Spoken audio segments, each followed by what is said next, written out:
Whoa, buddy. Put that thing back in its holster. We haven't gone anywhere. I don't understand. Check out the MichaelDukesShow.com for information on how to get access to the podcast.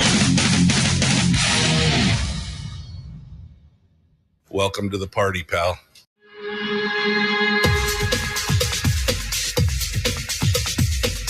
The Michael Dukes Show. The greed and the entitlement is astounding to me. What more could you want from a low-budget radio program? This is a dumpster fire. That's just BS. It is time to get a new perspective.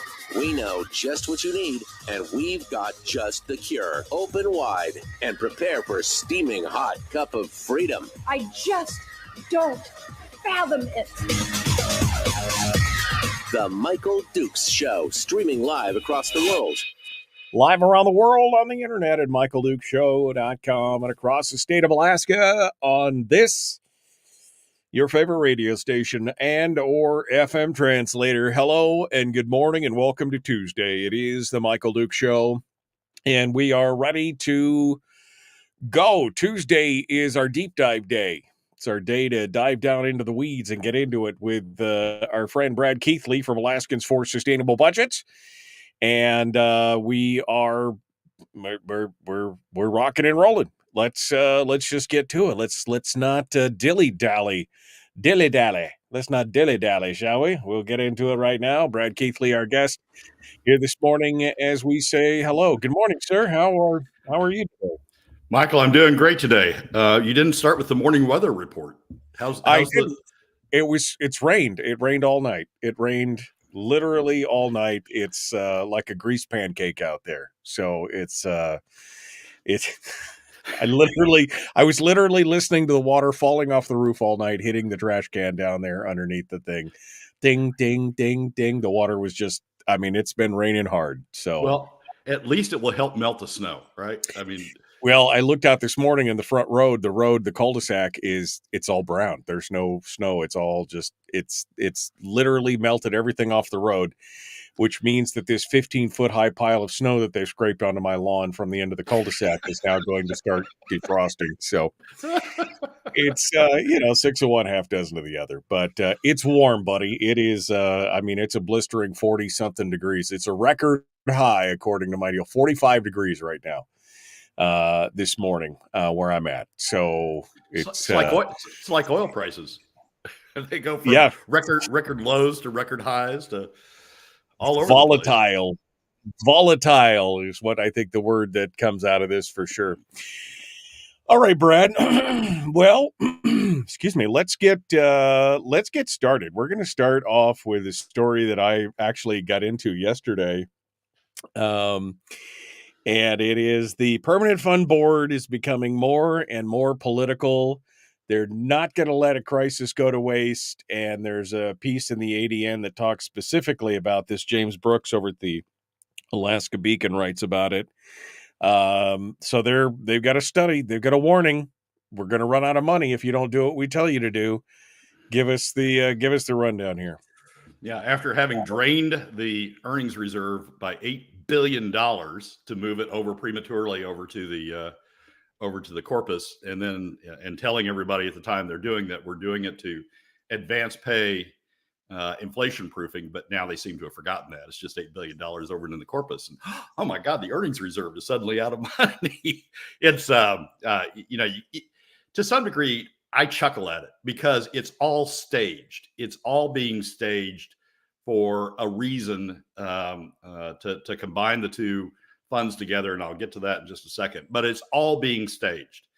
And the sad thing about it is the media is buying the staging hook, line, and sinker. They're not even peeking a little bit behind the curtain and saying, hey, what happened to that $8 billion? What happened to that $4 billion that was originally for inflation proofing that didn't get all consumed, and then all of a sudden the balance of it went into the corpus? And what happened to the other $4 billion that was supposed to be for inflation proofing? It's all staged, Michael, and it's really frustrating when you look at it from that perspective, seeing what they're doing, and the media not examining it at all.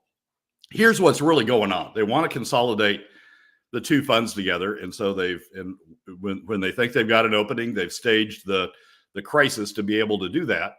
And why do you want to consolidate the two funds? Why do you want to consolidate the corpus and the earnings reserve? Well, that's because they're concerned they're going to take money out of the earnings reserve faster than it gets replenished from the corpus.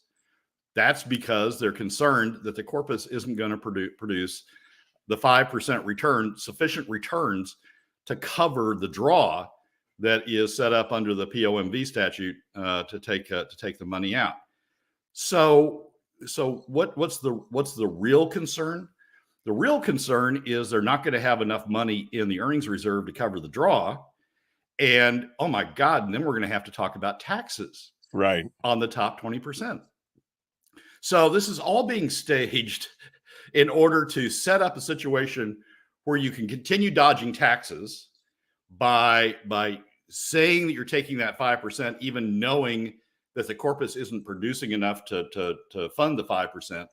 Say that you're taking the 5%, you're limiting yourself to just that 5%, but you start eating away at the corpus in order to avoid taxes. There's another way to do this that, again, the media hasn't dived into, which is to reduce the draw. If you're concerned that the corpus isn't going to produce 5%, which is to reduce the draw down to 4.5% or 4% or whatever you're comfortable with that the reserve is going to produce, that the corpus is going to produce in terms of earnings. But they don't want to do that because, again, that would lead to one of two things. It would either lead to pressure for spending cuts or it would lead to pressure for taxes. And they don't want to go down either. The legislature doesn't want to go down either of those roads. So the Permanent Fund Board is becoming a willing participant in this charade to stage this crisis and then to suggest a solution to the crisis that enables spending to continue and taxes to be avoided, all the while saying, "Oh, but we're limiting our take to just 5%." For somebody who goes to a lot of theater, it is a well-managed play that we're seeing a kabuki theater in front of us, as opposed to anything real. And the permanent fund board along with it, which has a lot of moving parts, right? Because this is in concert with the Senate Finance Committee and everything else, the movement of all this money and everything, and it's all just timed perfectly to say, "Oh, look at what." And again, completely, James Brooks, who's usually pretty good about this stuff, he's totally forgotten about the $4 billion and the $8 billion. He's totally forgotten about all these other. Nobody's asking the question, what happened to all that money? Oh, people are asking the question, but he's just not reporting on it, and people in the legislature in the legislature aren't asking the question. Yeah, it's frightening. So does this look like a foregone conclusion that this is just what they're going to do, and we're going to be tooled on this? No, it takes a constitutional amendment, so they're going to have to go through the process in the legislature and then bring it out to the public. Of course, since it benefits the oil companies in the top 20% who want to avoid taxes, the push for it will be well funded, and we may end up there. But there's a lot of steps between now and then, and hopefully, what's really going on, the stage managing that's going on, will become apparent at some point, and people will react to that. I mean, I'm going to continue talking about it. I'm going to continue writing about it. Hopefully others do as well, and hopefully it won't go through. But that's just one thing that they're doing that is typifies the politicized board, the politicization of the board that's happened. The second is this proposal to do borrowing, that they're going to borrow. Now it's 5%. It used to be 10%, but now they're going to borrow 5% of the fund and have that in a reserve. They say they have it. They're going to have it in a reserve in order to. I think the latest excuse is to cover cash calls.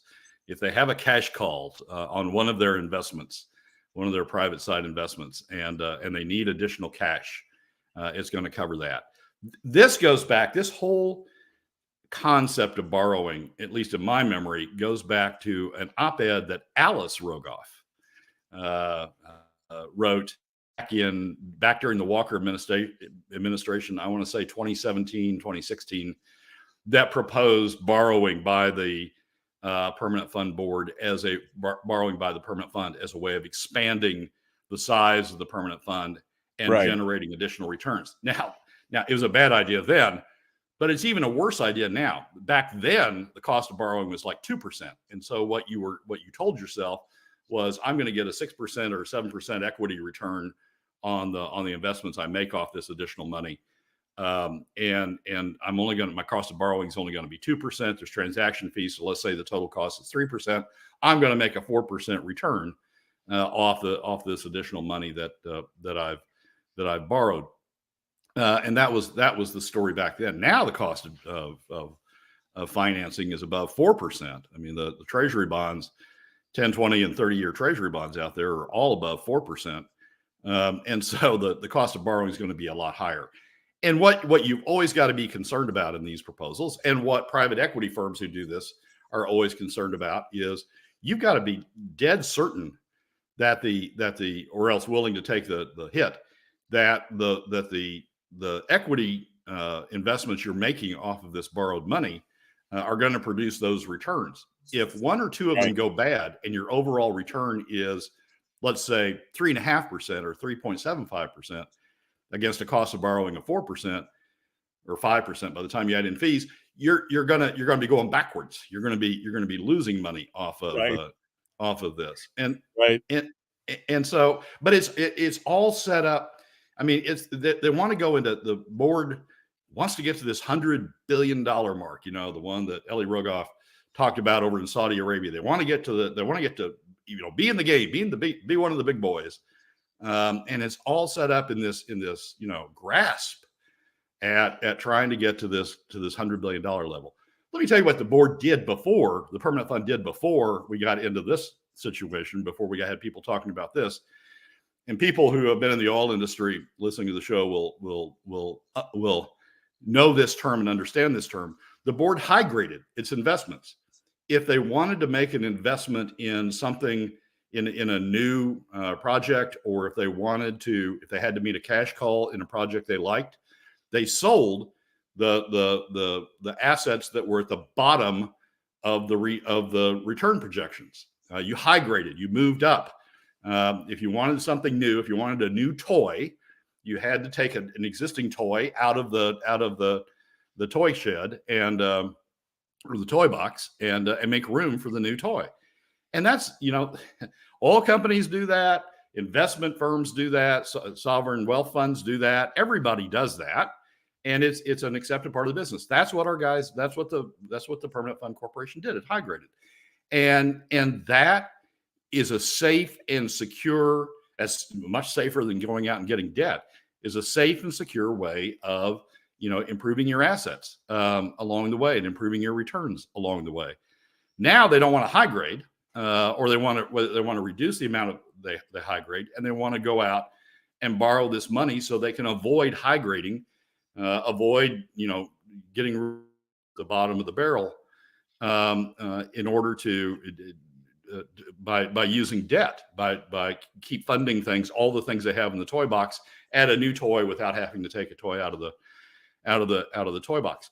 And so the analysis you do in that situation is you look at the thing at the bottom of the barrel and say, is the thing at the bottom of the barrel earning a better return than the debt cost? Because that's the trade-off.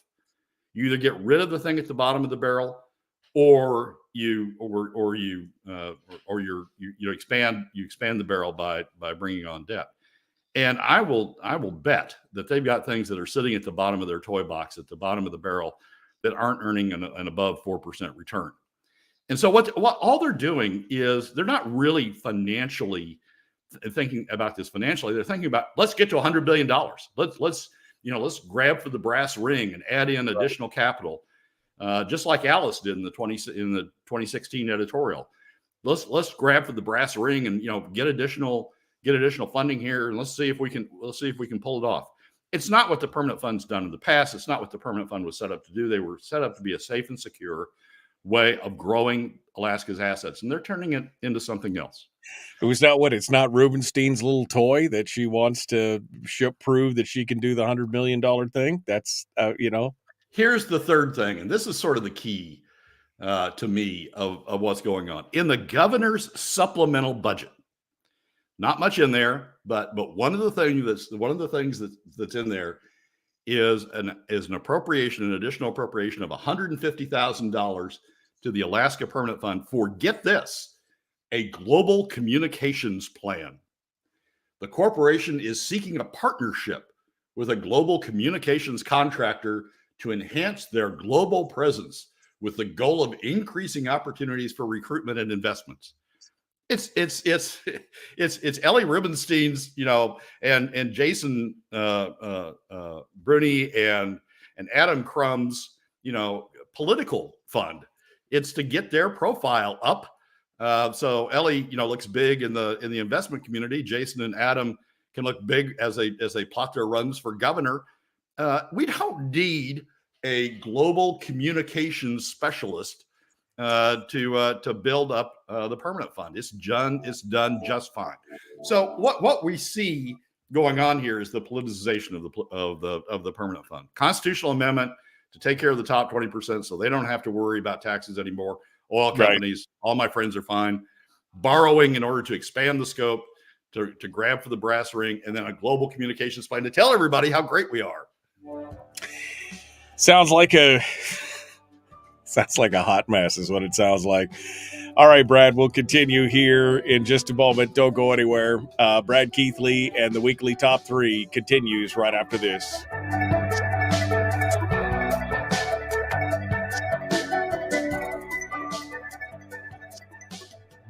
We're broadcasting live through a series of tubes, allowing all of these entities to provide streaming stuff going on the internet. well, it's kind of hard to explain. Sorry. Streaming live every weekday morning on Facebook Live and MichaelDukesShow.com.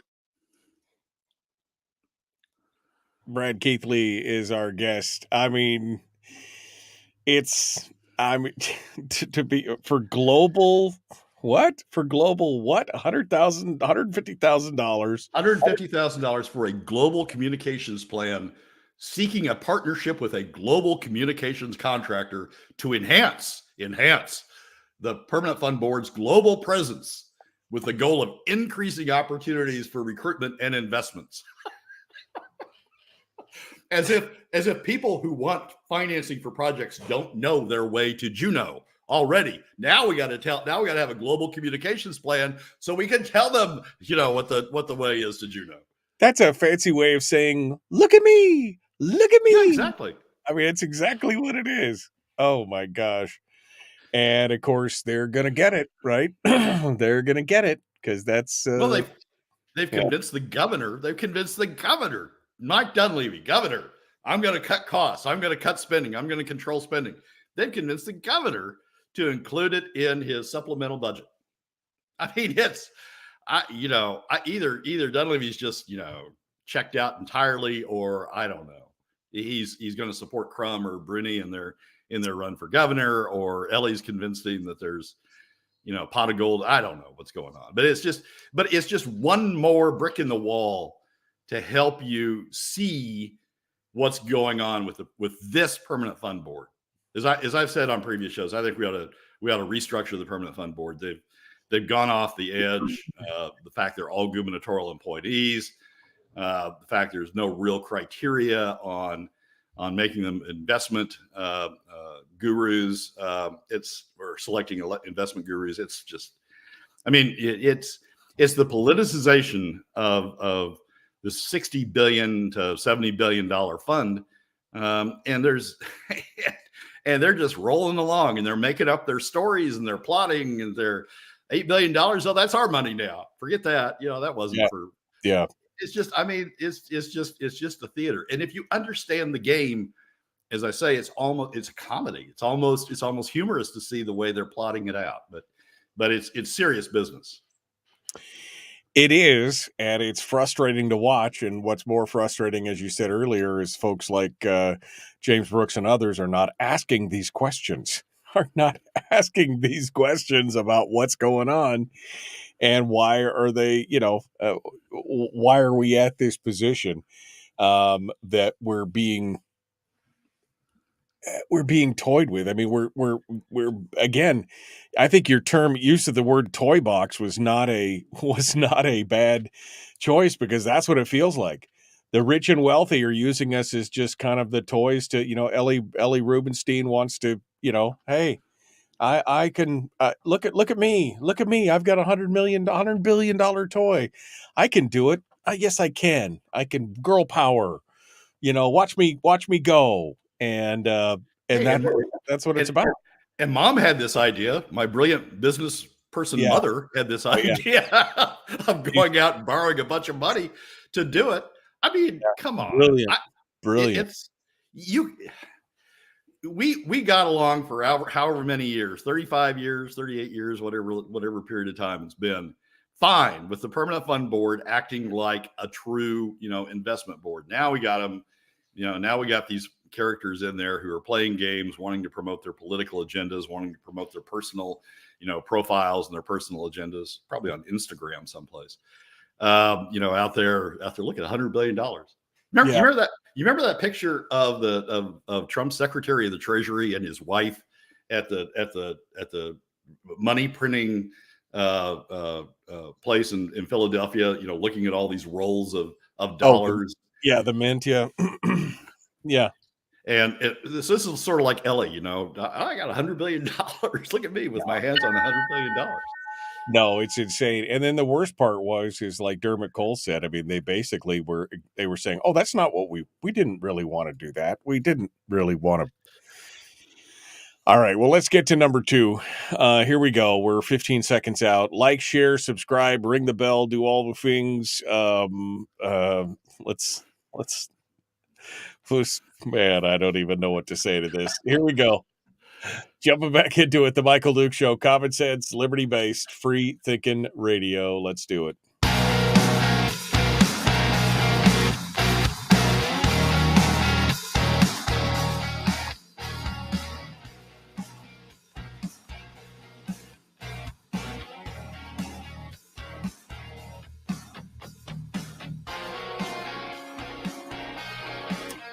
Okay, Brad Keithley is our guest.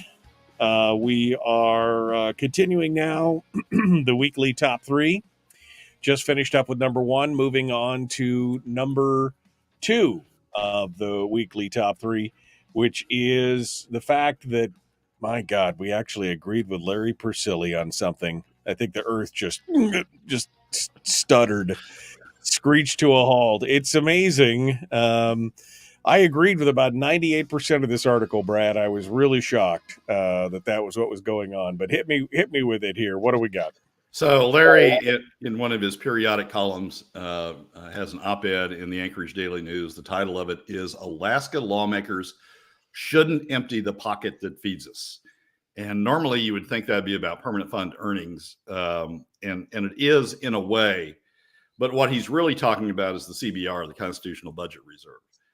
And he's referencing a discussion that occurred in Senate Finance. I think it was Senate Finance, between the Dunleavy administration's new OMB director and the committee. It was Senate Finance because it was Burt on the other side of this discussion, about the Dunleavy administration's comfort in taking the CBR, which once held $12 billion, $13 billion, $14, $15 billion, somewhere in that neighborhood, taking the CBR down to $500 million in order to cover the deficit that this year's deficit that the Dunleavy's proposed budget has out there. And the exchange was went along the lines of, well, I thought you said before, this is sort of Burt talking, I thought you said before that we really should keep $2 billion in the CBR, which again is down from the $13 billion that it was at one point, and would have been higher if you would have kept it, because it would have kept earning returns. I thought you said before we ought to keep about $2 billion.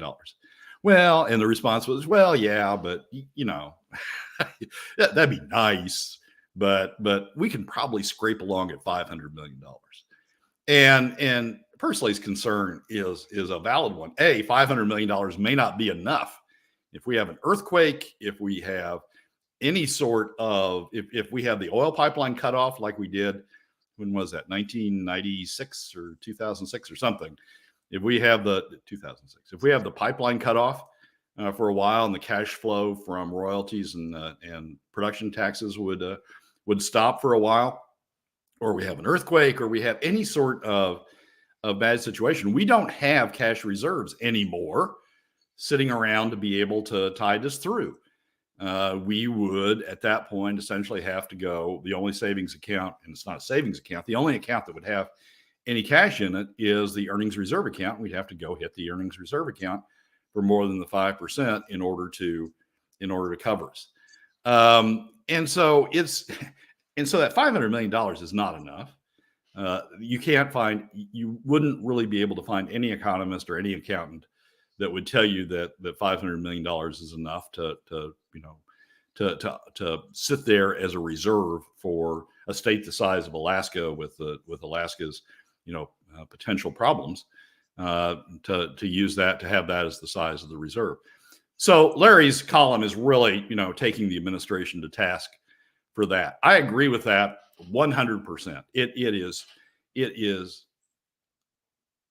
unbelievable to think that we would have an administration that would take the CBR that was once at $12 to $15 billion, take it down to $500 million and think that would be acceptable. But I go one step farther than that. We have an obligation, a constitutional obligation, to pay back. I was just going to Hey, where's the comment? Where is there's a mandate to have $10 billion in that account. Where's the discussion on the constitutional requirement for that? There's not a single word in there on it. And the whole thing that's going on, and it's sort of shameful to say this from as a member of this generation, but the whole thing that's going on is this generation is using up all of the reserves, the financial reserves. We used up the SBR, that was gone in almost a heartbeat. We've drained the CBR over the course of the 20 teens and into the early 2020s, all to make our life easier, all to make our life, to avoid taxes, to avoid spending cuts, one of the two, all to make our life so that we could have everything we wanted in terms of spending and not have to pay for it. In terms of at least the top 20% not have to pay for it. Middle and lower income Alaska families have through PFD cuts, but not have to pay for it. We could have free goods all along this time. And Persily makes the point, and I think, I would just jump up and down on this point, as I guess I'm going to do right now. I would just jump up and down on this point and say, look, it's not, it is unethical for this generation to drain all of those reserves and not even have a plan of how to refill them. I've written a few columns, and we've had a few discussions on this show, that when I do a budget, I add in a line for CBR repayment, and it says, this is amortizing the payback of the CBR over 10 years, 15 years, pick a number. It ought to be shorter than that, but let's pick a number in order to put future generations who are going to have as many financial problems as we have had, in order to put future generations in the same position from the standpoint of fiscal reserves as we have enjoyed ourselves from the early 20 teens on, and have that payback be on an amortization schedule, not even including interest. I mean, forget the interest, just on an amortization schedule to pay back the principal over some period of time. Early in Dunleavy's administration, I trolled that out as an idea, and it was just like, what? Are you crazy? Right. We're not going to pay that back. Why would we ever pay that back? We're just going to limit the additional draws on it. Well, that's turned out to be false too. Well, again, how do we ignore the Constitution? How do we just say, well, we'll just keep kicking that can down the road?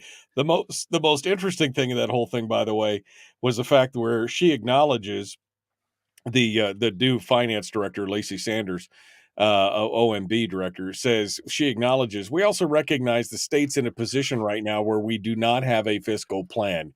You think? You think? I mean, that's the first time they said the quiet part out loud, but you think you haven't? I mean, come on, really? Oh, they do have a fiscal plan. The fiscal plan is to keep spending and keep having middle and lower income Alaska families pay for it through PFD cuts. That's what Gary said. That's what Gary said. Remember, he said, well, 75-25 is the fiscal plan. Okay. But even with that, you get out 5 years and you can't sustain that at the level of spending that's projected by legislative finance, which probably has the best clue about where spending levels are going of anybody. You can't even sustain 25-75. They'll be coming back and saying, oh, well, you don't really need 25%. You need like $750, like a senior bonus, right? What we really need now is just the senior. You don't really need any longevity. Yeah, let's just do it.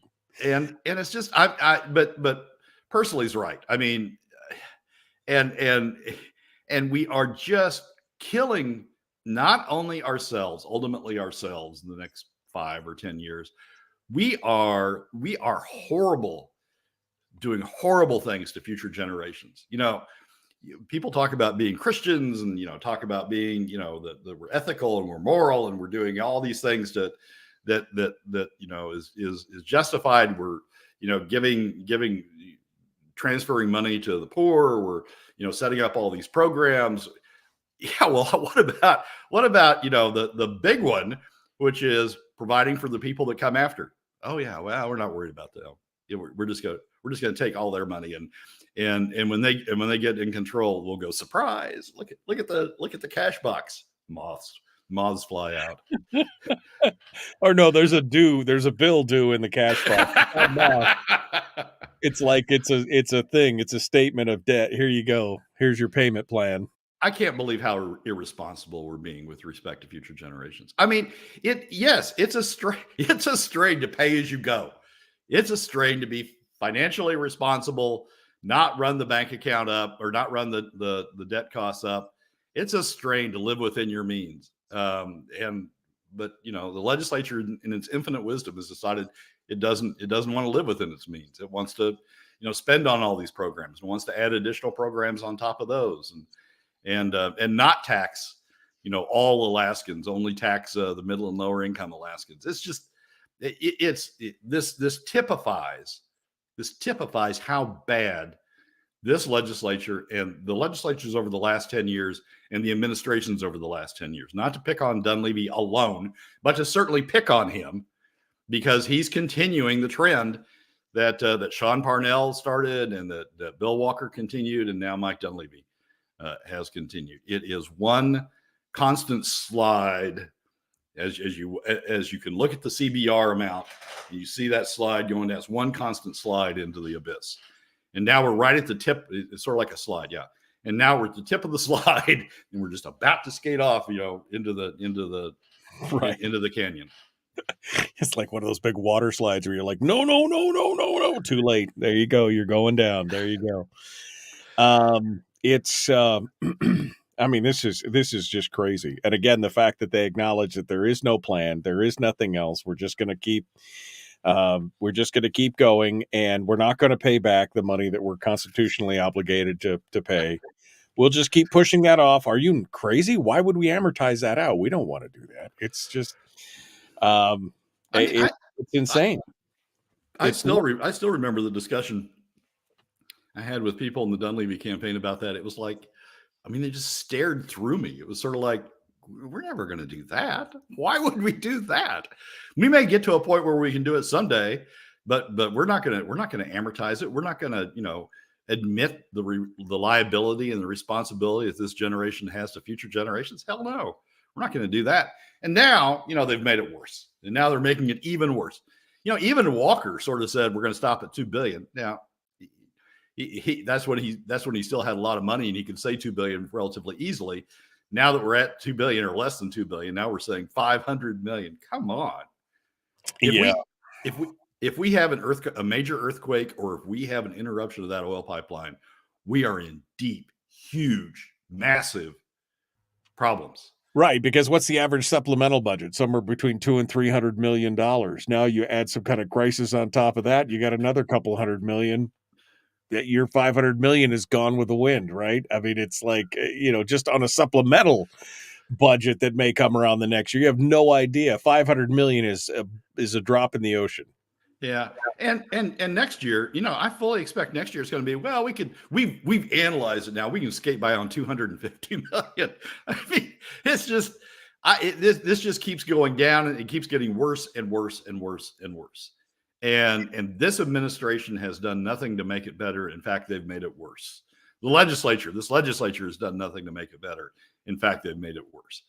And Persily's right to call them out, call all of them out. The minority, the majority, the governor, everybody, call them all out for the situation that they've created. Brad Keithley is our guest, Alaskans for Sustainable Budgets. I dropped something. We're going to continue here. We're running up against the break. We got one final thing to jump into. Don't go anywhere. The Michael Duke Show, common sense, liberty-based, free-thinking radio. Don't forget, you can always come out and join us on Facebook. Facebook.com/Michael Duke Show /live is the where you go. You can come out here and be part of it. We'll be back with more in just a moment. Don't go anywhere.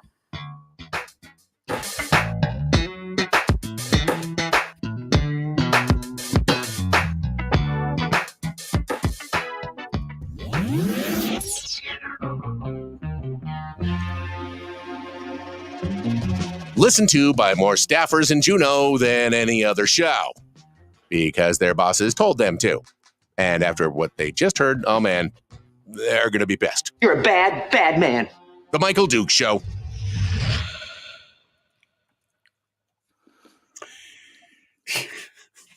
Just we couldn't do that. I mean, what about the Constitution? We couldn't do that.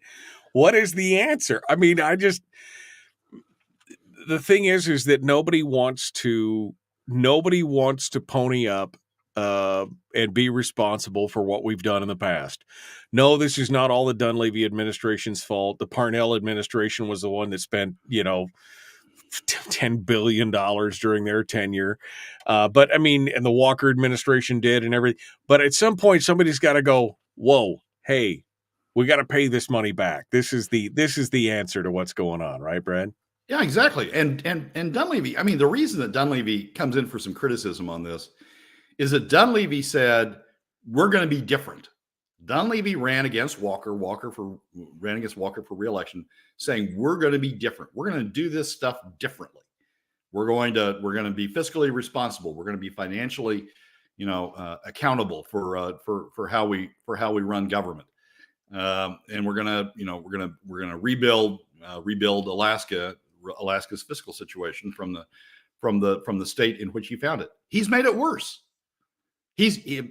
Alaska's fiscal situation has continued to go south during the Dunleavy administration. Now, the legislature certainly has a big share of accountability or responsibility for that as well. But the Dunleavy administration itself has made it worse. His own budget proposals have made it worse. His signing the budgets that the legislature has approved has made it worse. His failure to include some sort of amortization for the CBR.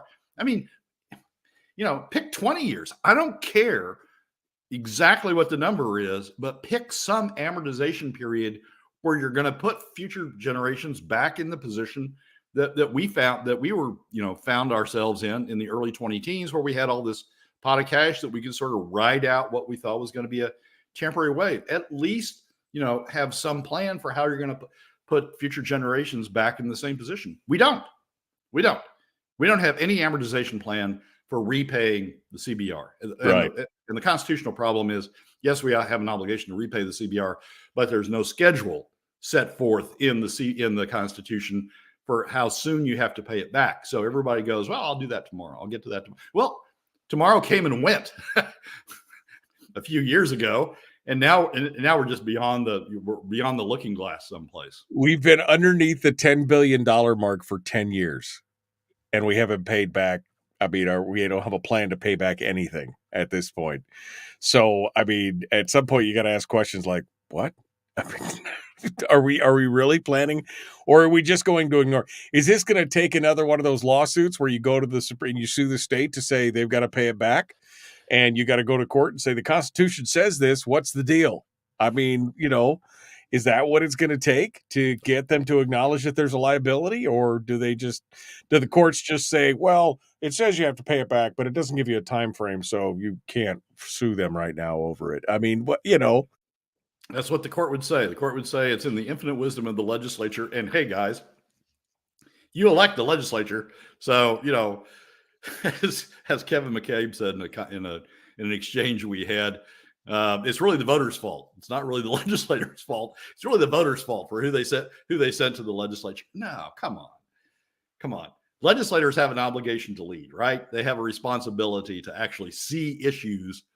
They're in a position to see issues. They have a responsibility to see issues. They have a responsibility to talk about it. Even if they can't do anything about it, even if they're outvoted, at least the ones who see it have a responsibility to talk about it, hold hearings on it, take their special order time at the end of each session to talk about it, and hopefully get on the chart with the media. But we don't even do that. It's just, it's somebody. This state has become great at finger pointing, right?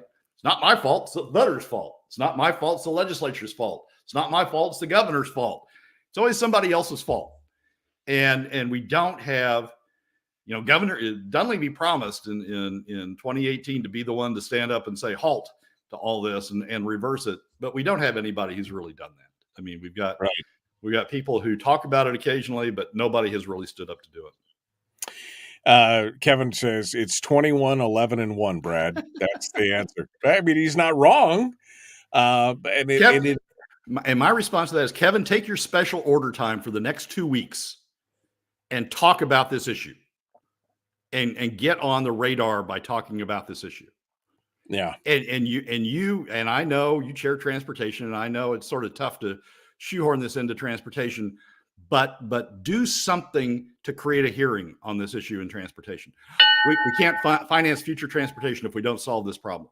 You've got tools that you can use to be able to publicize this issue. It's an important issue because it's going to come back.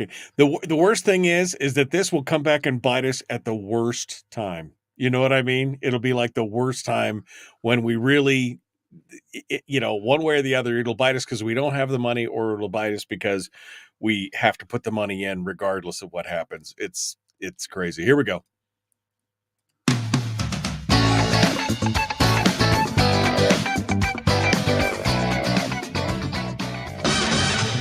Brad Keithley joins us every week to discuss oil, gas, and the economic forecast of Alaska. It's the Michael Dukes Show.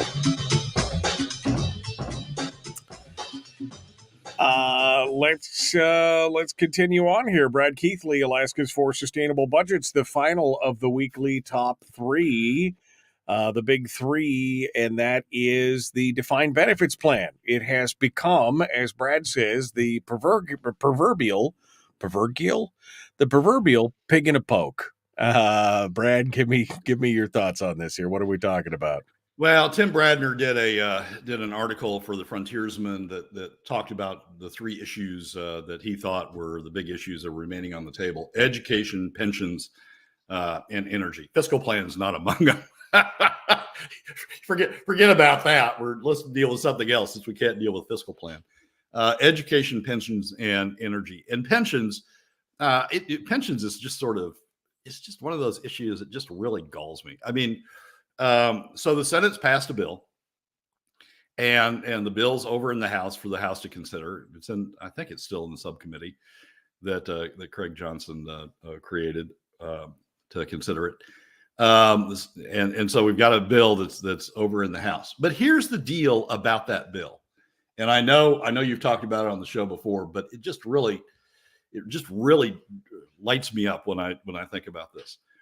So there was a fiscal note about this bill that was done in accordance with usual procedures, and in 2013, in the 2013 session, done in accordance with usual procedures and published and showed that this bill could cost the state quite a bit.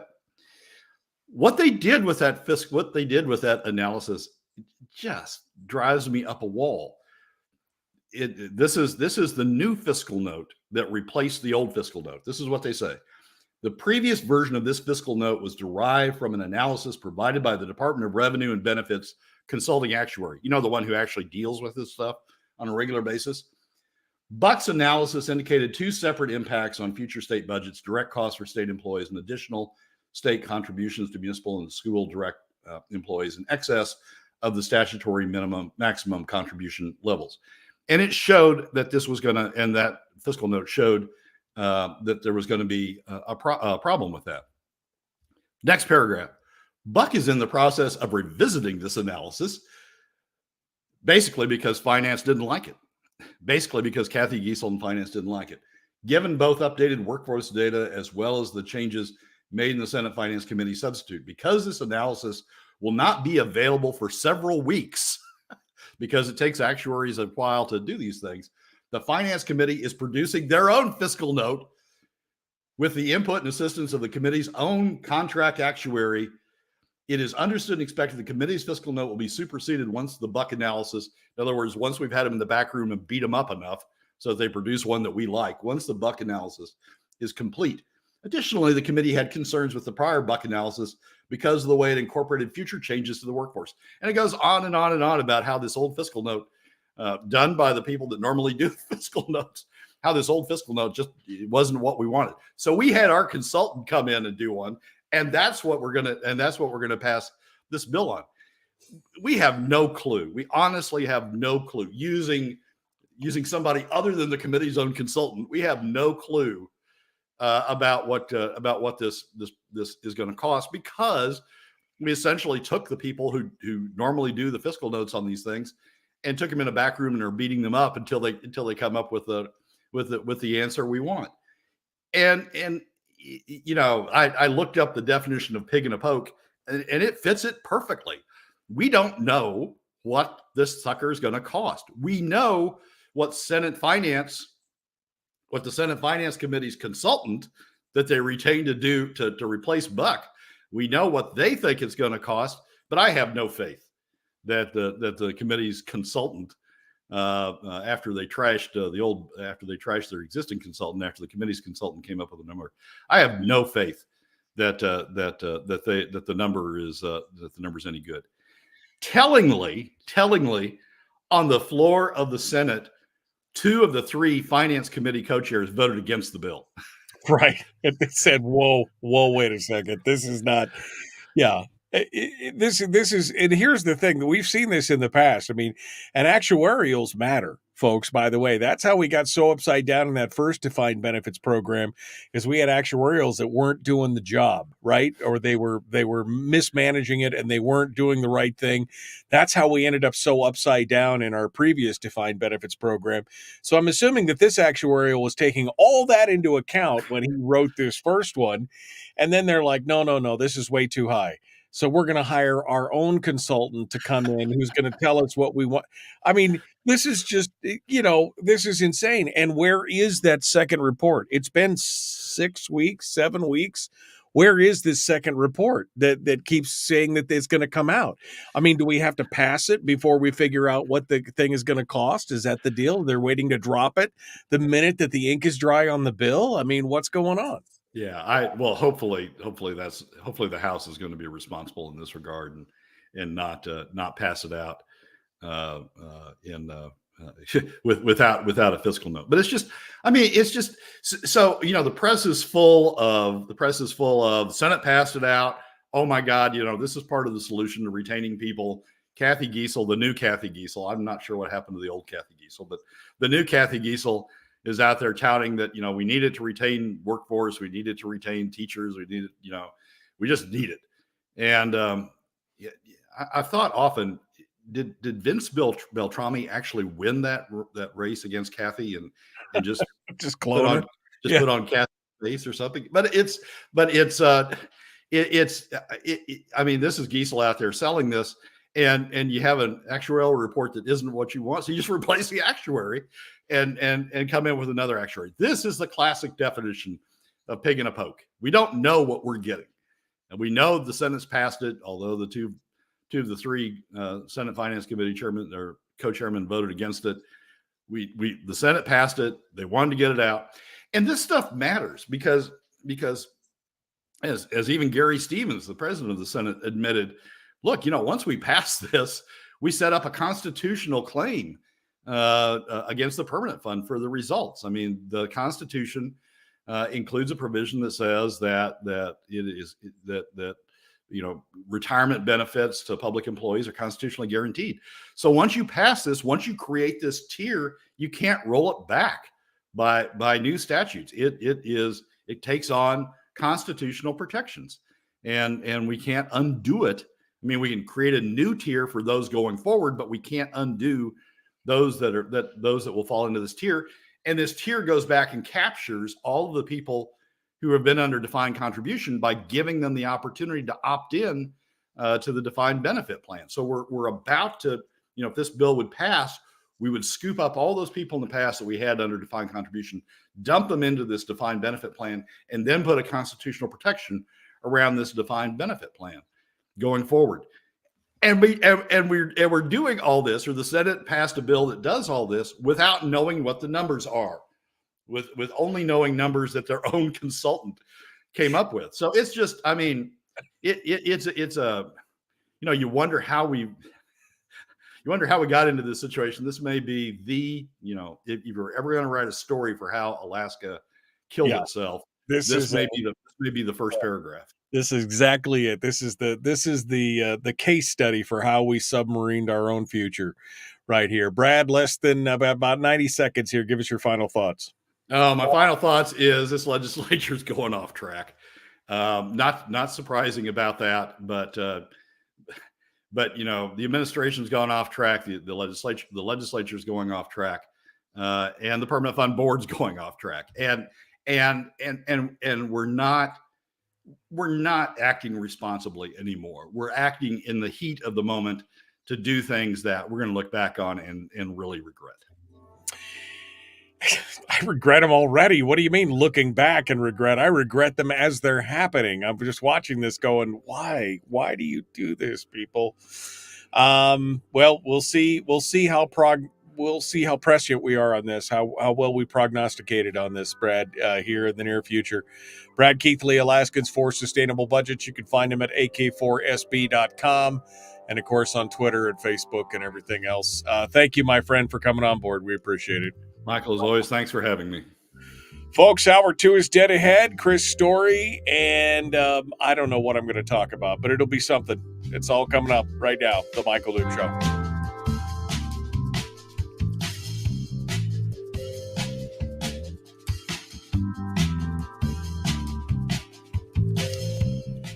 Yeah, just watching this stuff, Brad, it's so painful to just watch like this defined benefits thing. Yes, of course, we have to pass it to figure out how much it's going to cost. You are going to constitutionally guarantee a multi-billion-dollar plan, and you have no idea what the actual costs are going to be. You've got a, what did somebody said? Kevin said, deep fake fiscal note. You've got a fiscal note that's made up by your own consultant, not by the people who are doing the job full time already. Because you didn't like the first version of that. I mean, and that's just one thing. That's just the defined benefits thing. That's not everything else we've talked about today, but that's enough to just make your head explode when you think about that. Yeah, it is, Michael. We have turned into a state where everybody's out for themselves, right? We're probably going down. So let me grab for the brass ring, for myself. While we're going down, let me get $150,000 to hire a global communications consultant, so I can look good as I get ready to run for governor, or as I get ready to go on the speaking tour in Saudi Arabia again. Let me borrow a bunch of money. Don't make me high grade. Don't make me make choices. Don't make me do my job. Just give me a bunch more money to borrow, so that I can just keep building.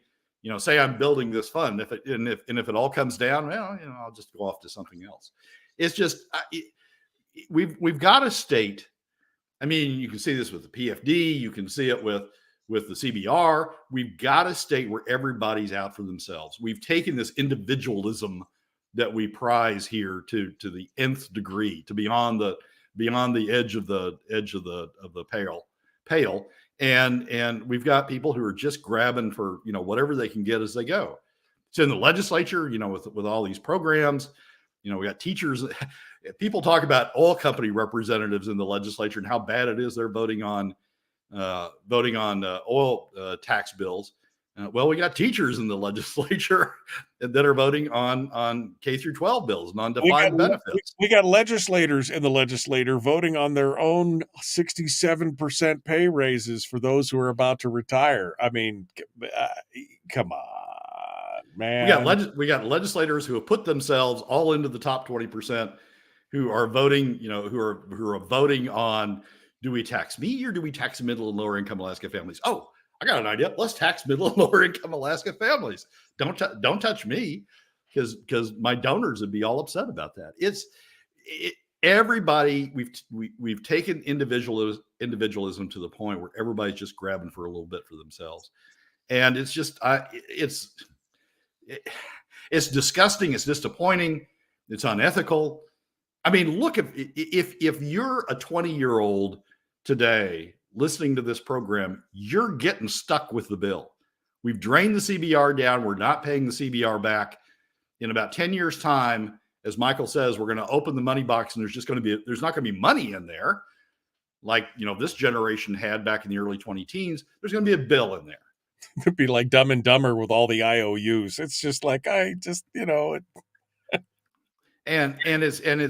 become, I mean, the minorities doing it in the House, the majority's doing it. Everybody's just doing it, and it's just, and Dunleavy's doing it. Give me a raise. Increase the pays for all of the executives on all of the boards. Pay Frank Richards over at the Alaska gas line, which isn't going anyplace. Pay him $450,000.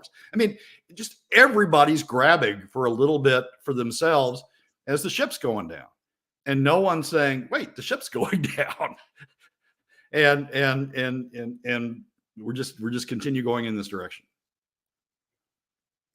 It's frustrating to watch. I mean, this is kind of the major frustration that you and I face, because we've been talking about these things for 10 years, and it just keeps coming back over and over and over again.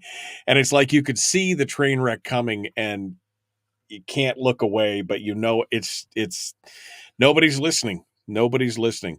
It's called the golden parachute, says Chris, and that's exactly right. That's the golden parachute. That's what everybody in government is doing right now. They're searching for that golden parachute so they can yank the cord and be bailed out on their way out. It doesn't matter, as long as they got theirs. Everybody else can do whatever they want. They got theirs on the way out, and they're fine. And that's a sad state of affairs, because there's a lot of us out here in the private sector who would be like, we're holding the bag on everything. Maybe we should have been a little more selfish, Brad. Maybe we should have been a little more. Maybe I should run for office next year and be like, I am in it for me, folks. I'm in it for me. I'm going to go in there and I'm going to get a good retirement, and I'm leaving. I just wanted to let you know that. I don't plan on being there long. I plan on going in there and getting mine. So vote for me. Give me a defined benefit, by the way, on the way in. Yeah, it's and if CBR, we can get by with $250 million. Let's just take more and put it into spending, or put it into. It'll actually look good if we borrow against it. If we borrow against it and go into the negative, we borrow $1 billion on that $500 million. It'll look better on the books. So let's do that. I'm all about that. And Michael, so we're going to have gubernatorial candidates starting the next year or so, and they're all going to say, "I'm going to be different." And after Dunleavy, how do you trust even that? I just don't even know, man. I just don't even know at this point. It's crazy. All right, well, Brad, thank you so much for coming on board. Unless you want to continue on this discussion, I'll let you go. No, we've had enough of this discussion for the day. I appreciate it. Good to see you, Michael. Thanks. We'll talk to you soon. Thanks so much, folks. We're out of time. The Michael Duke Show. We're going up to hour 2 right now.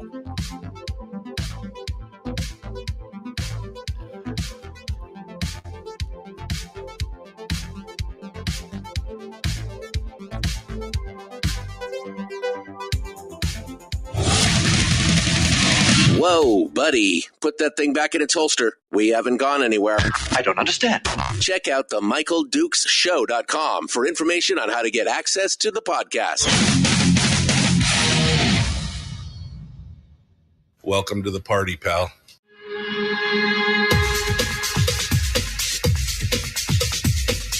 The Michael Dukes Show. The greed and the entitlement is astounding to me.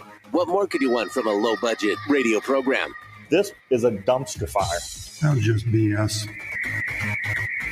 It is time to get a new perspective. We know just what you need, and we've got just the cure. Open wide and prepare for a steaming hot cup of freedom. I just don't fathom it. The Michael Dukes Show, streaming live across the world. Live around the world on the internet at michaeldukeshow.com and across the state of Alaska on this your favorite radio station and or FM translator. Good morning and welcome back to the program. It is hour 2. First and foremost, I would love to say thank you and welcome to a couple new folks in the Common Sense Corps. We talked about Vivian. She's a new member of the Common Sense Corps.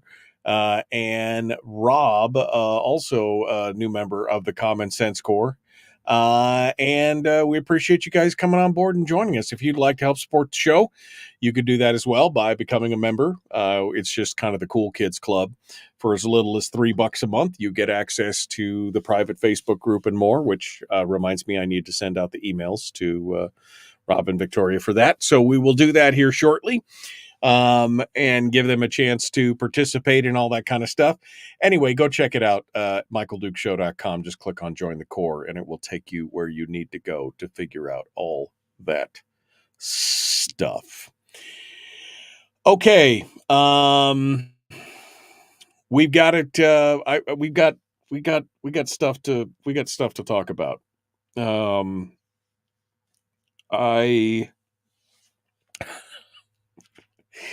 All right. So first and foremost, I'm looking at what's happening with this HB or SB 140. So that was yesterday, right? And it got blown up in the House. So Bryce Edgman, Neil Foster, C.J. McCormick, they all voted with a minority not to accept the Rules Committee version. David Eastman is quoted in the ADN as saying that it was a injury to the public transparency. He said the measure, because it was done in committee, it was an injury to the public transparency before voting against it. Now, the word on the street is that Eastman has been in and out of Calvin Schrage's office to advise the minority on strategy and procedure over the last couple days. This is another one of those, if I can't have mine, I'm going to burn everybody down kind of thing, which is, I mean, I think that's the play here. That appears to be the play here. That's what's going on. So, I mean, who knows what's going to happen with this? Now, they have just a couple days.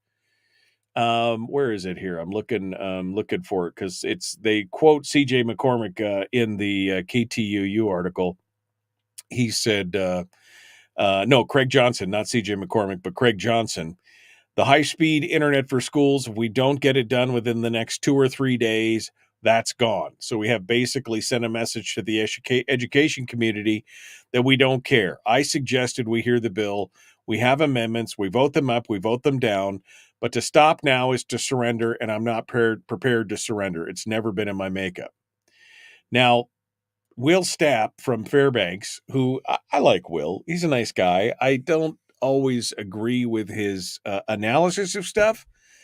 But he's then quoted in the paper as saying schools in his district are on the verge of closing. They're on the verge of clothing. They're on the verge of closing.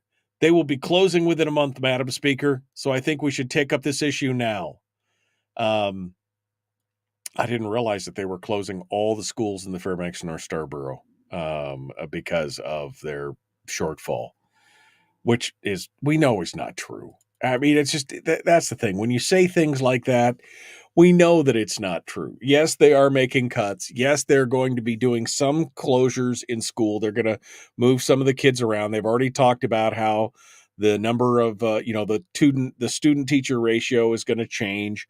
We know that they're going to change a few schools. They're going to close some down and consolidate with others. But just this, they're going to be our schools and the districts are on the verge of closing. But this SB 140 goes just, I am just so sick of this fight. I really, at this point, I just look at this and I go, you guys, we are just losing. And the worst part of this whole thing, this omnibus education bill, it really is about, first of all, you have to look back to the original. You have to go back to this when it was not an omnibus, when it was just a single subject, when it was just a single thing, SB 140. It was sponsored by Lyman Hoffman to bring more broadband to rural Alaska through this grant program.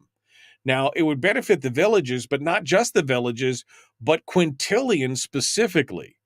the company that's bringing fiber optic to the, instead of, even though Starlink would be cheaper because it's bringing, so even the beginning of this bill, I have questions about the beginning of this bill, let alone all the stuff that got added to it. I mean, I'm all for all, but yeah, they're just going to beat you. They're going to beat you to death with this, folks. They are going to beat you to death with this. Why do you hate the children? And then Eastman's off in the wings, again, martyring himself and but at the same time playing two sides of the fence, sneaking off into Calvin Schraggy's office to give them advice on how they need to do stuff. You got the governor's chief of staff, not the chief of staff, I apologize, but the on the OMB director, the new OMB director, basically saying, well, we should have $2 billion in the CBR. We can make it, 400, 500 million. That's fine. That's fine. It'll be fine. And we also recognize that the state is in a position right now where we do not have a fiscal plan. It's fine. This again reminds me of the meme of the dog in the coffee house who's sitting there sipping coffee while the entire place is burning down around him. This is fine. This is fine. This is fine. This is 4 schools are on the chopping block in Fairbanks. Yes, I know. They're consolidating schools down and doing everything else because they are yes, but that doesn't, the way he says it, it's like, my God, they're going to close all the schools. We're all going to die. Right? I mean, that's how they're putting that. That's how they're, no. Hedgeman and Eastman's are buds now. Imagine that. Yeah, I know. I know exactly. David says in the chat room, David Boyle says David Eastman may be correct on his vote for SB 140 about the process, but the process has not been followed in the past as well. He tanked the House committee substitute on SB 140 and now opened it up for the Dems to control the bill's outcome. Yeah, I mean, that's the word on the street, is that he's out there, if I can't win, we'll make sure that nobody wins. Brian in the chat room talks about Harold has been making the point about younger people leaving the state. And he said, it's not all about the jobs. There are jobs. These aren't for everyone. That's fine. Go elsewhere if that is your value structure. But the crap governance and the disenfranchisement of the youth is what's killing the soul of this state. And I would agree with that. That this state, it is, the crap governance is going a long way to what we're dealing with right now. It's insane. Has been done before, and he knows there was a resolution. Kevin McCabe says it's 100% BS. Has been done before, and he knows there was a resolution in play that would fix that. I think talking about Eastman and on that. But this whole thing, folks, is just they picked 4 schools in the House Finance Committee districts in Fairbanks to show that they were shutting them down, so that those district members would feel that, it's going to be shutting down in your area. Yeah. Again, these are pain points, right? This is exactly why we had the article in the newspaper yesterday about the closure of the independent art programs and the what was the other thing? The health programs, the health and the art programs. We can't have teachers teach those. We got to have the regular teachers. We can't have standard classes because, again, it's going to make it as painful as possible for you who are dealing with this on your kids. We're going to shut down the gifted and talented programs. Why? Because you are some of the most engaged parents out there. And if we make you hurt, then by God, you'll do something about it. If your kids love the art and love the health and love all this other stuff, if you are probably more engaged than the average parent on this. And so if we make your kid hurt here, You, by God, will actually get out there and do something about it and do what you're told, which is to tell them that you want the 1413 for the schools, even though it won't improve anything, won't improve our scholastic achievement. The money's going to go straight to the overhead and the schools and the administrations. It's not going to increase the scholastic achievement in the classroom. Barely any of it's going to go into the classroom, but that doesn't matter. You're going to do what you're told, because otherwise we're going to hurt you by taking away your art and your music and your sports and you're gifted and talented, and we're going to take away all that because we can. This is why I never sent my kids to public school, folks. I mean, I did actually send my kids to public school in my own house, and I worked with a school district that would work with me on that. But this is why I never sent my kids to brick and mortar school. I mean, it's insane. Done behind closed doors. What are you talking about? This bill was done in committee. Anyway, this whole thing has been such an absolute poo parade that, but this is, and this is the monkey show that we're going to see for the rest of this session. And quite honestly, for as long as all this stuff takes place and all this stuff is going on down in Juneau, where the average person just can't come in there and see and participate, this is why I said we should move the legislative session onto the road system. Because as long as these sessions continue down there where the only people that they see are the special interests, the lobbyists, the school district personnel, the NEA unions, and when that's all they're seeing, that's what we're going to get. I mean, this whole thing is just, it is a total poo parade. And, we knew it was happening when they first started talking about it. Again, this discussion on how we haven't funded education. We haven't increased the funding to education, even though it's been increased 30% over the last 20 years, even though we now spend $2.9 billion on 150,000 kids. To do the math on that, $2.9 billion.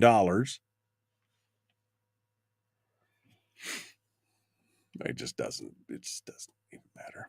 Just doesn't even matter. Doesn't even matter. Okay. We're going to take a break. We'll be back.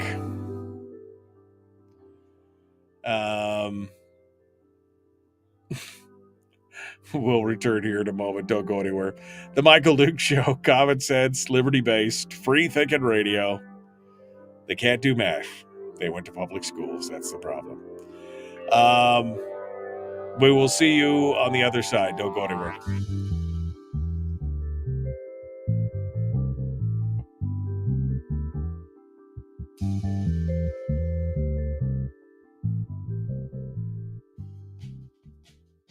If you missed the show, you can listen to it on your time with Dukes On Demand. Oh, and it's free. Like America used to be.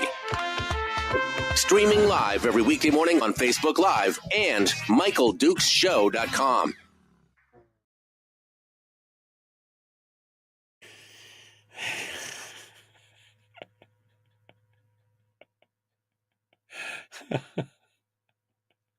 I'm sorry.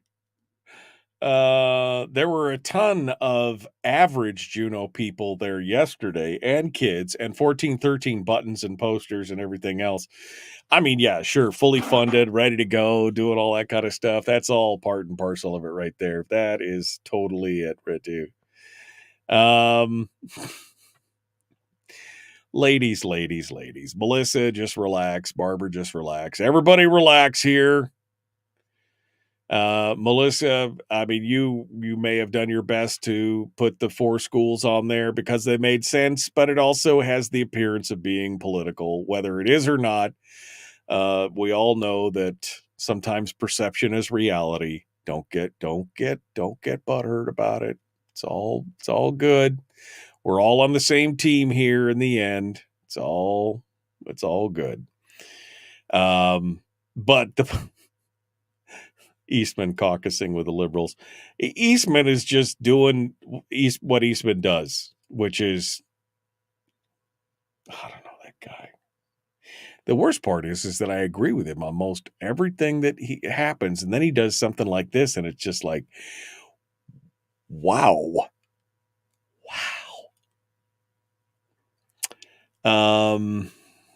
What else was I looking at? David Eastman has the entire house in the palm of his hand. Alaska Education, ask David Eastman. He has ideas because the house handed him the power. I don't know.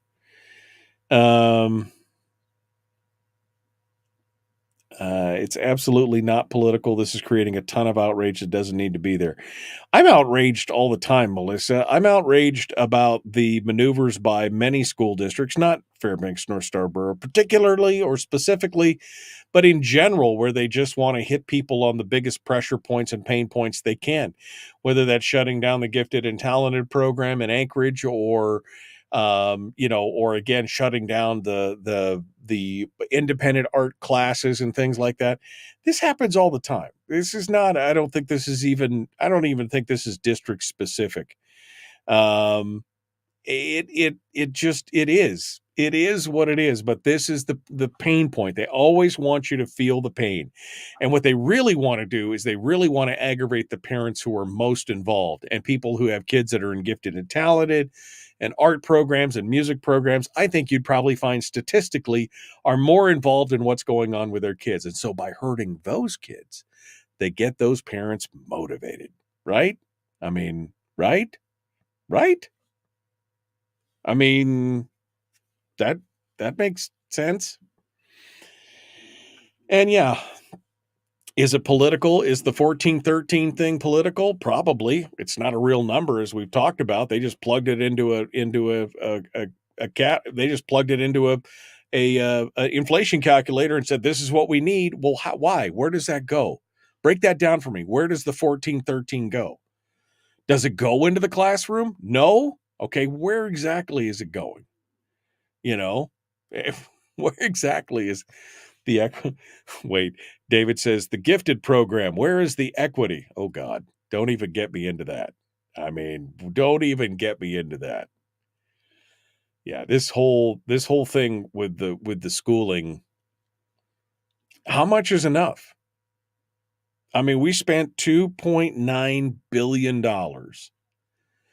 on what, 155,000 students? Isn't that about what we have in the state? 155,000? David, you know more than I do. I think that's about the number, isn't it? Overall, right? So 2.9 billion divided by what, 150,000? Yeah, that's about right. It's $20,000 per student on average. So how's that work? How much money is enough? Does it 30,000? Is it 40,000? How much do we need? That's the question. It's the question I ask myself all the time. What are we doing here?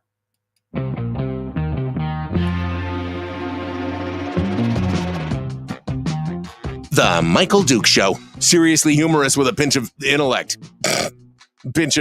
Sorry. That is humorous. Here's Michael Dukes. Yeah. I'm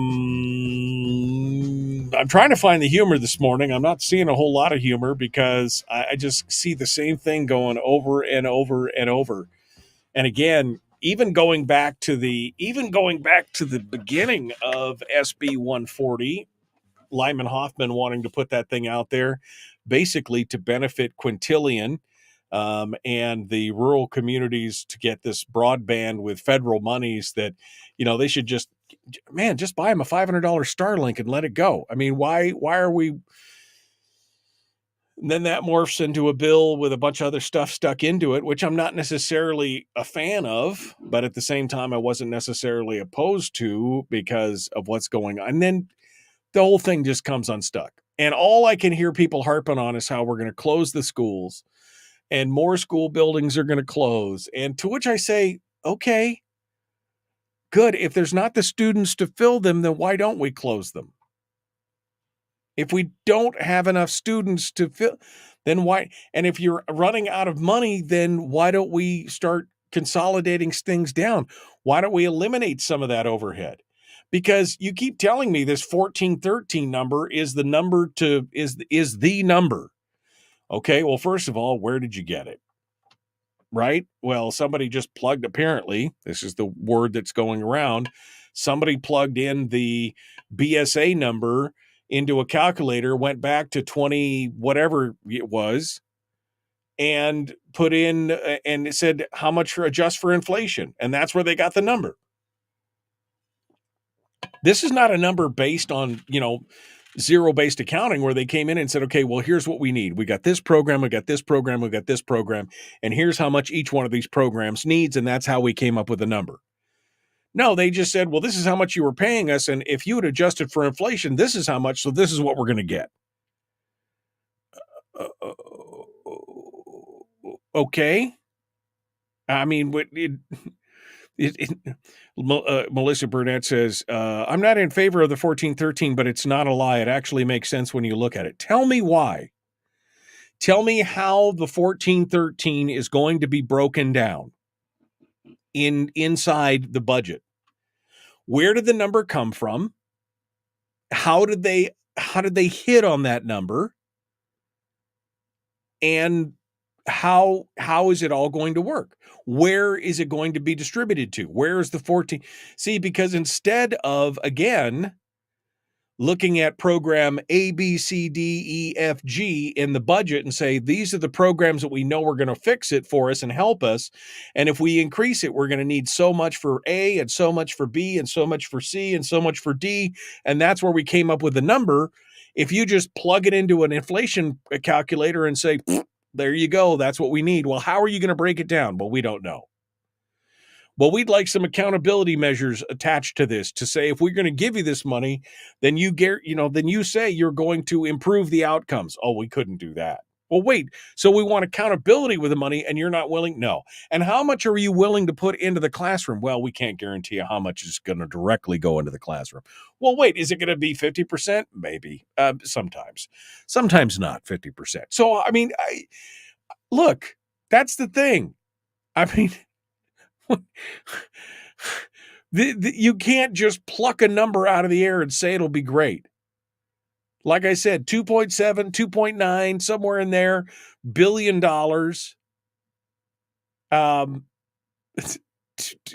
And how much is enough?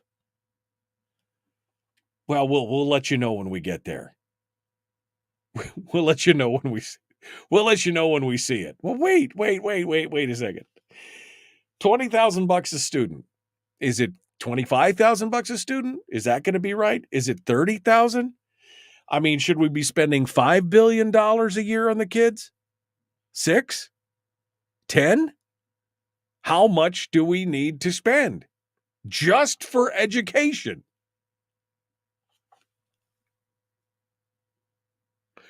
There are jobs in Alaska. There are just jobs, not jobs that many people are apparently looking for. There are jobs here. It's just more. That's what Herder says. More. M-O-A-R. More. How much do you need? More. I mean, that was that article from Must Read from, wasn't McCabe, who was the guy that wrote it? Oh, I'm sorry. I've forgotten what it was. But he basically said, hey, we'd have to, you figure out if we had to pay taxes tomorrow on just education, we're paying something like 6% of the GDP on education already. I mean, you'd have to pay like a 6% tax on what you've got going just to pay for education. How much more do you want? Do you want 8%? Do you want 10% of GDP? How much is enough? And then you've got the fact that some of these people have already made decisions to homeschool their kids, so they're getting a fraction of what they were getting before. The correspondence kids are only getting 90% of the BSA, so they're only getting that much. And where's the rest of it? I mean, if the BSA is only $5,900 per kid, and they keep saying, well, we haven't gotten an increase. Well, where's the other $15,000 coming from? Oh, one-time spending, one-time funding, all that kind of stuff. And then you've got what the communities are pitching in. And it's just, how much is enough? If we're spending $2.7 billion on 155,000 kids, which is roughly right around the $20,000 mark per child on average. Some kids, we know some of these communities, it costs $100,000 a year to school these kids because they're way off in the toolies, right? And they've got 8 kids in a single school, or 10 kids, whatever the minimum is. That's all they have, and it costs them $1 million to school those 10 kids. Okay, great. So we know that the 20,000 is an average. But if you're spending $20,000 in state funds, then you've got local funds on top of that. How much is enough? When we homeschooled all of our kids for essentially $5,000 a year, that's essentially what we did. It was like $2,600, $2,700 per semester for the high schoolers. Maybe it was a little more for the grade schoolers. I can't remember, but it was roughly $5,000-6,000 a year per student. And we usually always had money left over that we didn't use. I mean, how much is enough?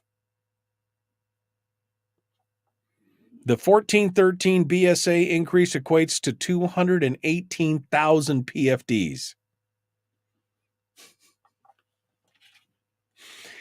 So go for it. Go for it. How much is too much? The overall decline, we know there's been a decline in enrollment. The decline in enrollment's been happening for years. It's a slow but steady decline. We know that it's coming. There's been we had a loss in worker force and everything else. Is the total number of out-migration, is it ongoing? Possibly. But, at some point, government is going to have to be responsive to what's going on with the number of people, especially in education.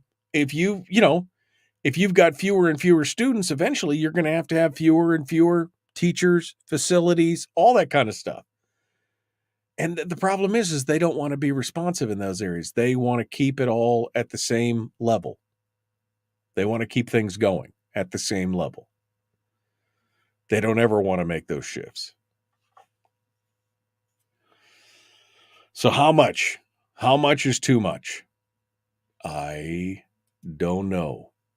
I don't know how much is too much. You're going to have to guide me on that. Because they obviously don't know how much is too much.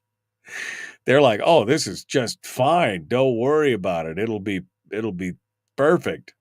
You don't have to worry about a thing. And now a special election on May the 7th to permanently raise the tax cap, says Barbara, in Fairbanks. Because again, how much is too much? We need $10 million for education. Now, we can't dedicate any of this, so it could possibly be that we will never spend this on education. But that was our intent. Remember what our intent was the whole time. So we could bust the cap to do that. Yeah. It's just crazy, folks. Okay. We gotta go. We gotta go. We're going to return in just a minute. Chris Story is going to be joining us. I need a little bit of a positivity boost, so I think this is just right on time. Right on time.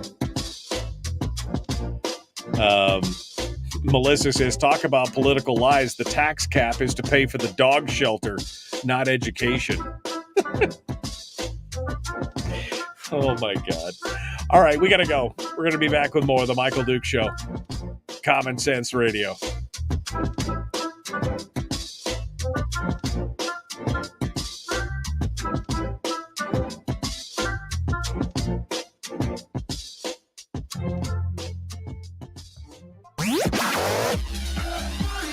Our light, our guide, and our trusted friend. Michael Duke Show.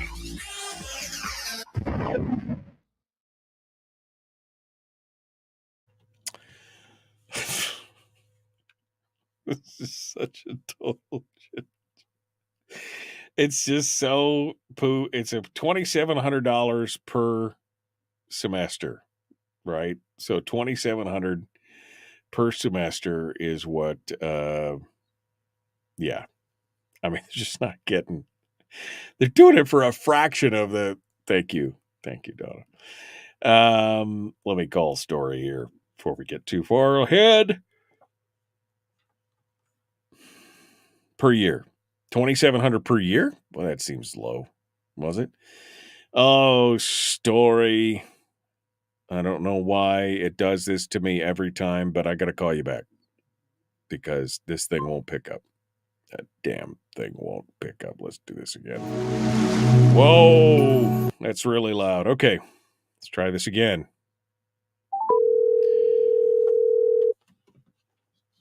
Oh, no. It's like every freaking time. The first time, it just doesn't want to let me hear you. And then anyway. Hello, how are you? The mind of its own. It does. It does. How, what's going on? Just give me something, Story. I am, this week has already been horrific. So what's it's Tuesday, right? I know. God dang. It's just, so what's on your mind? What's happening, my friend? Well, let me give you a fun anecdote before we launch into the topic. By the way, today's topic is wake and take. And wake and take. Do with that as you will. Wake and I just oh no, wait, that was something different. Never mind. So anyway, but speaking of technology, my grandson was playing in a basketball game last night. He's in ninth grade. So our other grandkids were there at the game. So we're all there watching the game. And so the littlest grandson is William, and he's 3. We went to the vending machine to get him a juice. And it's one of those vending machines where you select a number like D6 or whatever, and then the arm goes over, boom, the thing drops into it. Then it slides over to another receptacle and drops into a little thing. Anyway, so William leans in to the machine to say, thank you. It was so cute and also like, wow. So he's interacting with this machine, watching this having happened, almost like there must be somebody in there that did this, because Papa just pushed a couple of buttons. And anyway, I thought that was the cutest thing. So if that doesn't make you smile today, then you have no heart. Right, exactly. Unless, of course, the machine says, you're welcome. Oh my God. It was a Russian accent, actually. It was more like Vladimir. And then it was just, I mean, that's when it's scary. It just goes, you're welcome. I mean, that's Dude, Battlestar Galactica. Nice effect. Oh man. Okay. Well, wake and take. You have to agree that was a better show than Star Trek, right? Battlestar Galactica. I mean, much better show. The original or the yeah. That's all I've watched. I've never seen it. I love Star Trek, the original series. I remember watching that as a kid. already on reruns. Yeah, there was something about Battlestar Galactica that was kind of, because there was an epic underlying, there was always that arc of trying to find Earth, and so that was, I think that made it, gave it something that was deeper. But I don't know. I enjoyed them both. I don't think you can't go back and rewatch some of that stuff now because it's so cheesy. You're like, oh my God, the cheese is so bad. But there's a lot of things that are unwatchable that were once loved. Maybe it's better not to try to go home again. Yeah, it's like Terry and I decided, I don't know, 5-6 months ago. It's like, let's watch Magnum PI. Let's rewatch that. And I was like, oh my God, this is so bad. Well, I can hold off on. Oh, this is so bad. I mean, like, wow. I love me some Tom Selleck, but this is bad. So easy. Take it easy. I know. It was just like one of those things. Anyway, okay. So Wake and Take, where are we at? We're just over a minute out here. We're ready to go. And I guess that's it. I don't got anything else. What's well, it sounds like I've stopped you. If nothing else, I've stopped you from tying your own news, because that seems like where you were headed. So maybe this distraction's been welcome. I will say that I don't get self-destructive like that, but what I basically do is, in my mind, I'm just like, I just drop the stuff and I just walk away. It's like mic drop and just walk away and be like, I'm just going to go over here and do something else because this is all stupid. You know what I mean? It's just like, this is stupid. Why am I wasting my time on this stuff? But it does get frustrating, especially when those people are just, they believe it. Oh, we need all this. We got to have it all. Oh, it's just, how many millions and billions of dollars do you need? All right. Well, we're done with that. All right. So we're going to jump back into it. Don't go anywhere. Chris Story is our guest. Like, share, subscribe, ring the bell, do all that stuff, the YouTube and the Facebook stuff. And we will continue with Chris Story right now. The Michael Duke Show. Common Sense Radio. Let's do it.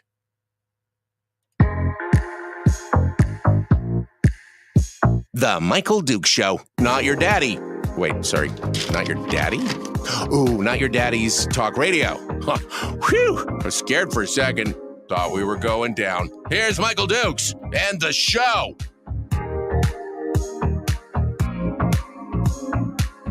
That's right. I'm not your daddy. I'm Chris Story's daddy. Hello.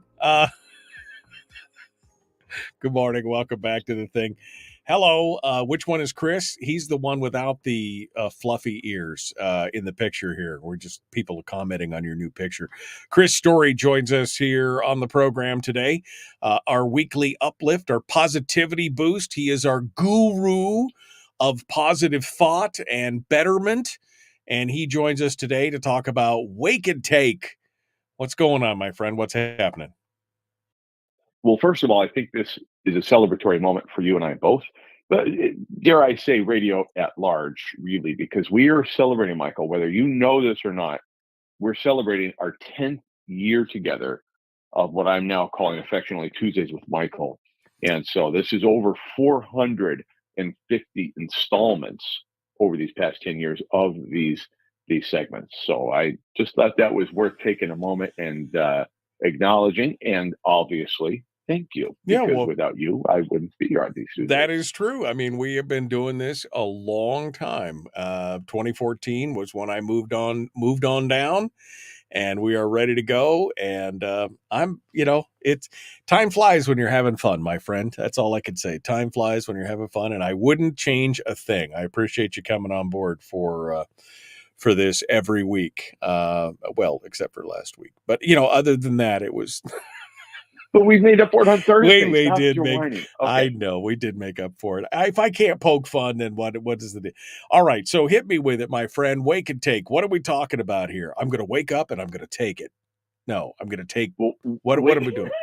What are we doing? Wake and take is, and I'm not talking about your fun uncle's game. This is different. It's not. Yeah, I said take. No. Wake and take. Oh, wake and take. Okay, I thought it was something totally different. That was a little baking going involved. What's happening? Taking advantage of today, right now, to wake up. It's sort of a wake-up call in your life to take advantage of this moment, because I think for many people, we are living in fear of the future, and that isn't living, or we're living for the future, and that ain't living either. And it's a matter of coming back to the present. It's a matter of coming back to this moment and recognizing that this is your life, and you can easily wake up to it, or you can stay asleep and revel in the past, or fear the future, or live for the future, or you can take advantage of the opportunities that are all around you right now. I heard a guy called Brad Lee. He's an entrepreneur and a podcaster and a software developer. And he said in an interview, if somebody handed you $1 million cash money, like right now, there's just one caveat: you will not wake up tomorrow. This is it. Your family's going to be fine, but you're gone. Would you take the million? And obviously the person doing the interview said, well, no. And he goes, okay, well, how about 100 million? 100 million bucks. It's yours. You get to do with it as you please today, but you will not wake up tomorrow. No. Okay. $1 billion? No. So then what's the point? The point is, this is $1 million moment. You have an opportunity right now, and that's the only moment you're guaranteed, is this moment. And if you wouldn't trade it for $1 million, you wouldn't trade tomorrow for $1 million or 100 million or $1 billion, then that's a wake-up call right there. What does it say about me that I immediately wanted to start to negotiate? Okay, so if I could get a day and a half, could I get like 150 million if I got, Well, that's interesting. All right, let's go there. What would you do? What would you do with that day and a half? You'd probably spend it on the radio. I mean, that's the thing. If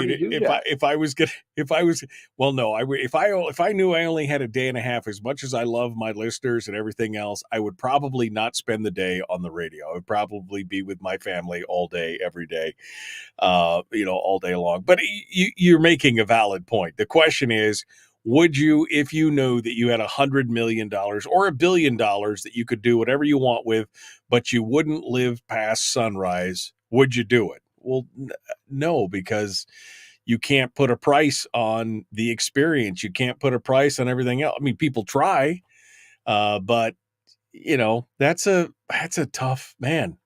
It's an interesting question, and it really makes you think about what is important. It's similar, not dissimilar, I should say, to the conversation in my book, The Backyard Millionaire, between August and Oscar, where he says, look, the wealthy guy takes out a checkbook and says, I'm going to write a check for $1 million right now. All I want are your eyes or your heart or, your kidney or your use of your legs. And obviously you wouldn't sell any of that for any amount of money. So health is paramount to everything else we do in life. We know that. It's pretty obvious, especially when you say it or you hear it said. It's like, well, duh. But the idea of waking up in this moment right now to who you want to be, that is worth listening to for just a second and getting quiet. Wayne Dyer, famous for, 50 or 60 books, whatever he wrote before he passed. His most famous, or his first book, was called Your Erroneous Zones. And it wasn't an erogenous book. It was erroneous. In other words, it was a psychological book for the masses, probably the first one. And he said, but it often sold to people assuming that it meant something else, but it didn't matter because it was really chock full of good stuff. Right. But he had the manuscript sitting on his desk, and he was a college professor, and this is long about 1974. And his day was just, he was overwhelmed, just absolutely overwhelmed with students, with lecturing. He had private lecture series going. He had his profession, his tenured professorship on the line. He had students, graduate students, constantly coming and going, other colleagues and professors that wanted his time, and he could barely escape into a park. He'd go down the back steps out of his office, go out to a little park that was near there, sit on a boulder, and just dream about being free of it all. And then that's when he realized, and he had this epiphany, this almost like a wake-up call of his own. Oh, I am free. I'm free in this moment. And so he would take these 10 or 15 minutes to himself in that park, on the boulder, looking at the birds, listening to the sounds of nature. And it woke him up to go back and handle the rest of his day in his private practice. It could keep him busy with psychotherapy till 9 p.m.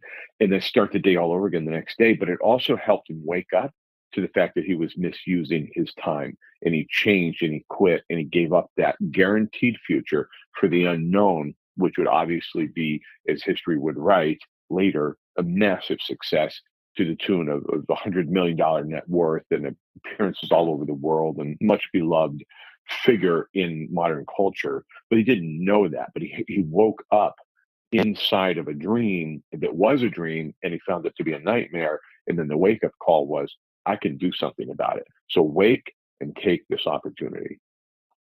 And every day is the opportunity. I sat up in bed this morning and started thinking about the things that I wanted and how that would feel the moment that those things occurred and things like that. You've got to take that opportunity each and every day to remind yourself of those things and what it is that you're fighting for and you're struggling for and you're what it is that is the goal in the long run. Yeah. Here's your bumper sticker moment. Wake up, numbnuts. This is your $1 million moment.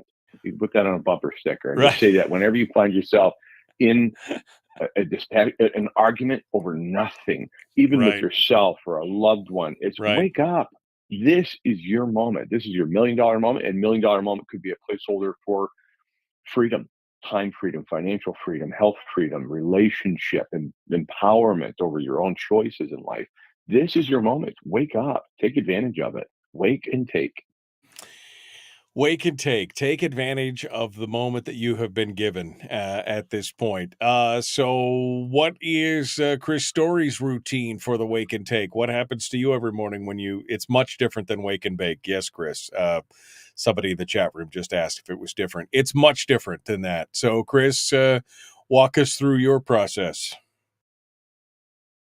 And it's irrelevant, isn't it? But I'll share it with you anyway, because it could be enlightening, and maybe just one piece of the way I look at this could make a difference to somebody. So I'll share it. But it's how I wake and take advantage is completely different or antithetical maybe to what it would mean to you.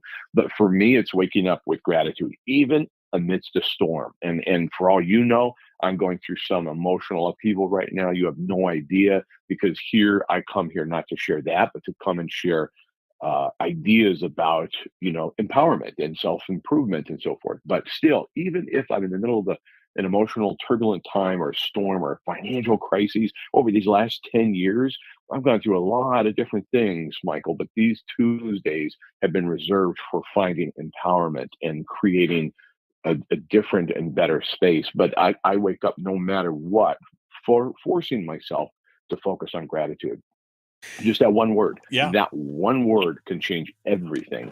And so I will not let myself wake up and feel an ache or a pain first, or it might come to my presence and my physiology, but I force myself back to gratitude, even if I'm not feeling it. And it's not a fake it till you make it thing. It's a literal practice, a little bit like showing up at the dojo and you don't have your black belt yet. We're not baking it. You're practicing, you're learning, you're attempting to achieve enlightenment or a black belt or whatever the skill set or mindset you're looking for.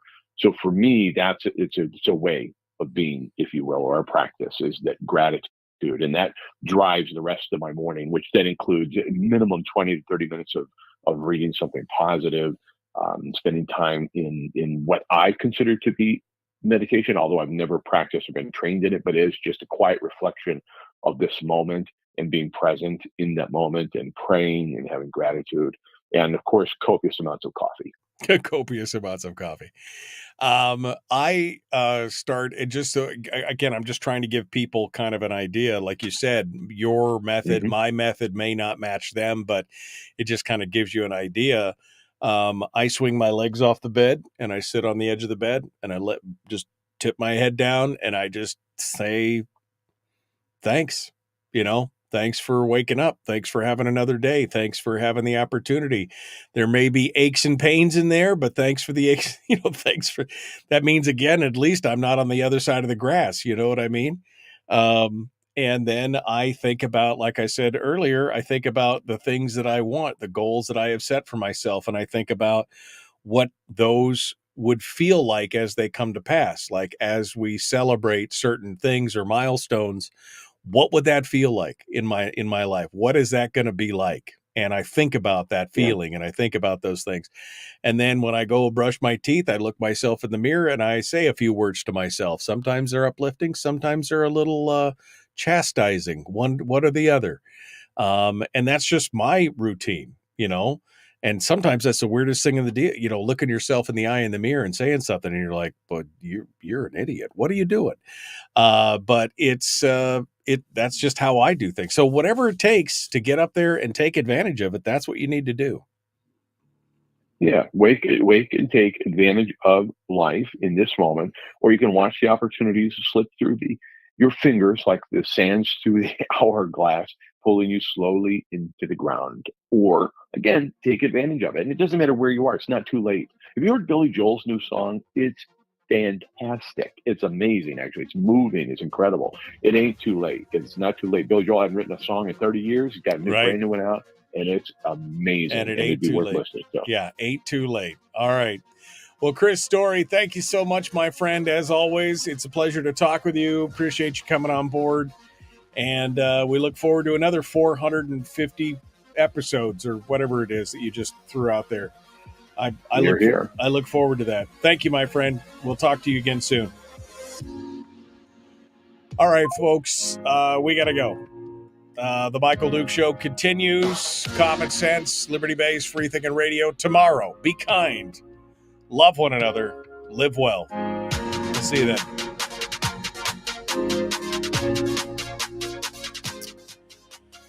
Okay. Yeah. I'm ready. I'm ready already to do my thing for tomorrow. Thank you, my friends. We appreciate you. Again, don't forget to check out the Common Sense Corps. That's how you help support the show. And I got nothing else. I'm ready to go. We'll see you. Be kind, love one another, live well. Have a good day.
We've shed our terrestrial radio skin, and now we are slimy lizard internet people. It's the Michael Duke Show.